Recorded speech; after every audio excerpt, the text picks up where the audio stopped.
Zion classics TV news time. നമസ്കാരം, Zion classics ടിവിയിലേക്ക് സ്വാഗതം. മെക്സിക്കോയിൽ 3 പതിറ്റാണ്ടിനിടെ കൊല്ലപ്പെട്ടത് 80 കത്തോലിക്ക വൈദികർ. Mexico city.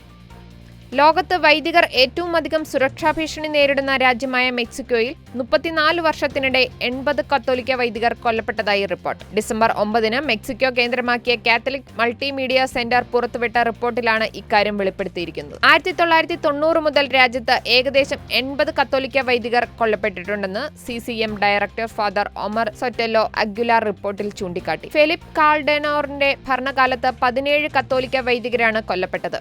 എൻറിക് പെനാ നിറ്റോയുടെ ഭരണകാലത്ത് ഈ കണക്ക് 19 ഉയർന്നു. മെക്സിക്കോ നിലവിൽ ഭരിക്കുന്ന ലോപ്പസ് ഒബ്രഡോറിന്റെ 6 വർഷത്തെ ഭരണകാലയളവിൽ 10 വൈദികരാണ് കൊല്ലപ്പെട്ടത്. 14 വൈദികരും മെത്രാന്മാരും ആക്രമിക്കപ്പെട്ടു. പ്രതിവാരം ശരാശരി 26 പള്ളികൾ ആക്രമിക്കപ്പെടുന്നുണ്ടെന്നും റിപ്പോർട്ടിൽ പറയുന്നു.